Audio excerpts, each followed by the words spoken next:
So as you see the situation between Iran and Israel right now escalating, the first obvious question on anyone's mind is, how does this war impact you? The first big answer is in the energy sector, on natural gas, on oil.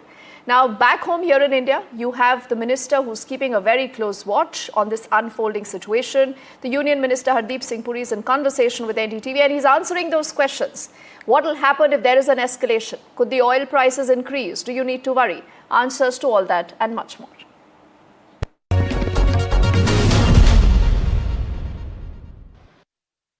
In the face of a widening conflict between Iran and Israel, and what is going to be the impact on India? To talk about this, we have the Minister for Petroleum and Natural Gas, Mr. Hardeep Puri. Thank you, Mr. Puri. Always a pleasure to have you with us.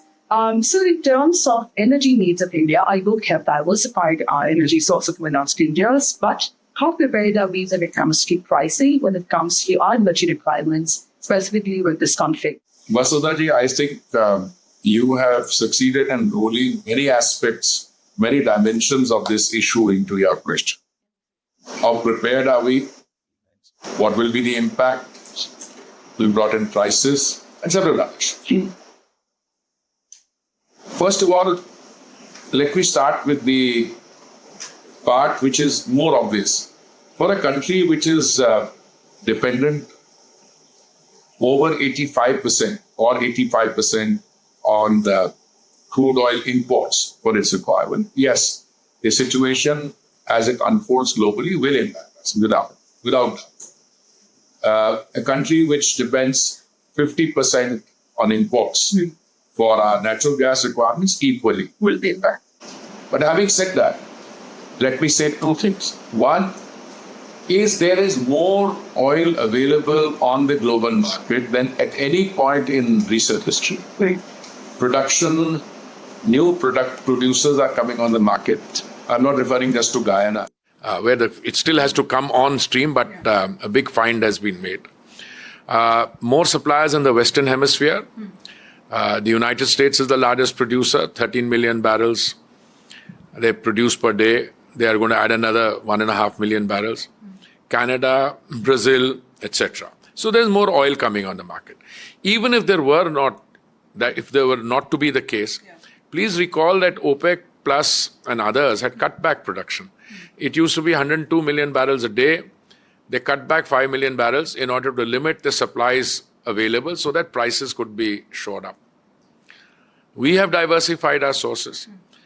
On a typical day, we consume 5.5 million barrels of crude for refining, or a little more than that. What comes through the Straits of Hormuz is only about 1.5 million. So at one level, I can answer your question and say, if that I don't get that 1.5 million coming from there, I will increase my domestic production, don't export, and because I'm also not an insignificant exporter, I will buy more from other sources. There's one country from which we used to buy 800,000 barrels or 1 million barrels a day. We cut down to 500,000 because more oil is available and we are able to diversify. So there's no problem on the availability side. Okay. On the price-wise, look, the Prime Minister has already demonstrated that if a government is conscious of the needs of its consumers, on 3 occasions he brought the price central excise down. I'm talking about November 2021, May 2022 and March 24. Central government reduced its excise and BJP states also reduced their VAT. I think as a result of the central government's action, the price came down by 13 rupees and 16 rupees respectively for petrol and diesel. Right. Okay, now, if tensions escalate, will the route be closed, the Straits of Hormuz? Frankly, people agonize about that. But as far as I'm aware, in the last 50 years of our history, of the history of this region, Straits of Hormuz has never been closed. But sir, do you see that as a possibility? And also, if that happens, what will be the impact Even on the freight expense? Causes of some concern. First of all, why would the Straits of Hormuz be closed? Because somebody would want to see it closed. I don't see it in the interest of either China or Iran. China, why? It's a very big consumer of the energy which comes through those straits. And Iran, because it produces some of the energy which doesn't go elsewhere, it goes there. So it would not be in their interest to close it. Would it be in the interest of the others? Yeah. Well, I think since President Trump came into office, he has been talking about drill, baby, drill. Yes. He is keen to bring the price of energy down.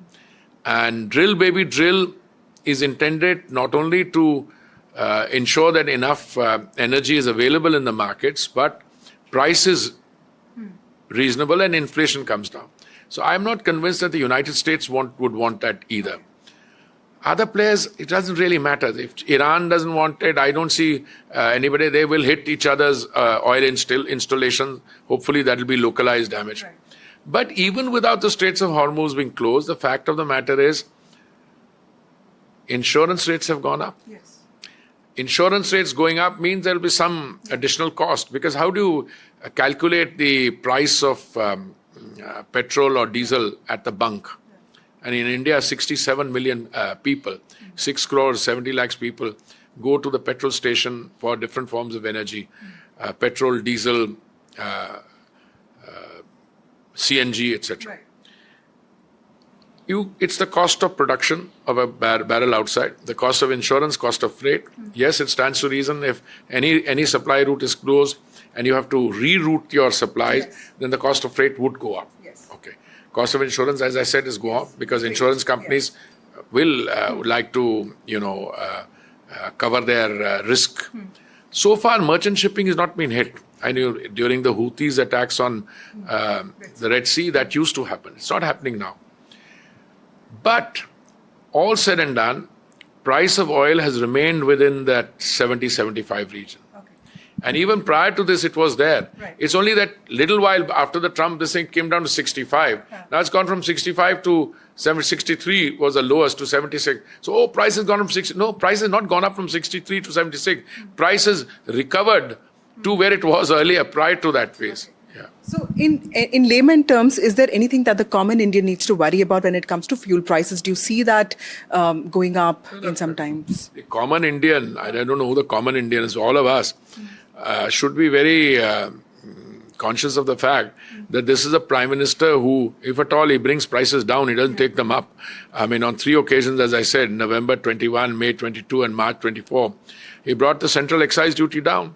Even, and there, by the way, we are continuing to feed 80 crore people 3 meals of dry ration in a day, even though the pandemic is over.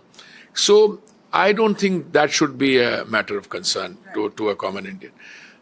But, in a warlike situation, and today you can use that term without any fear of contradiction, it's a very serious escalation of the military conflict. I hope wiser counsels prevail. And as the Prime Minister has been calling, others have been calling for cessation of hostilities in return. But our discussion is anchored if that doesn't happen. 3 points I want to make for you. We have enough stocks. We have enough diversified supplies. Even if there were to be disruption in supply lines, we can source it from alternate sources. We have enough. Our 5.5 million barrels a day, which goes into our refineries for petroleum and petroleum product, I don't think that is something we are unduly worried about. Okay, that's very nicely said. Mr. Puri, also, we saw the Congress party attack you yesterday because you were talking about India's, stance and positioning. How do you see that attack on you, the personal attack on you, and specifically with regard to Trump-Munir's meeting and the Congress calling it a triple jhatka? See, I'm not going to get into issues of meetings and people's luncheon. That's not my portfolio. I would also not respond to the Congress party, but since you said it's an attack on me, all I can say is I was mildly humored. I was mildly humored because I wear this kind of a criticism as a badge of honor. I mean, somebody turns around and say, I was a failed diplomat. Well, your government appointed me as a permanent representative to New York. The rest is history. We won our Security Council seats. I think out of 189 countries voting, we got 186, which is a record of sorts. And I don't want to get into that because that gentleman who spoke He also went on to say that I'm a failed minister. That I found even more endearing. Because my record speaks for itself, whether they're, but I don't need his certificate. All I can turn around and say is that when the Congress party resorts to having its spokesperson, self-styled or appointed, attacking a minister and attacking me, I think something I must have said has really stung them. And has stung them badly because instead of, he also added that I'm parroting the PMO line. I found that particularly endearing. And I want to thank him for it through your channel. Because if as a minister I can correctly echo the government's policies, particularly those announced by the Prime Minister, then I think I must be doing something right. Thank you, Mr. Puri, for speaking to NDTV. That was Hardeep Puri, Minister for Petroleum and Natural Gas, talking about how prepared India is when it comes to fulfilling its energy requirements in the face of this widening conflict between Iran and Israel. With camera person Shiv Kumar, this is Vasudha Venugopal for NDTV.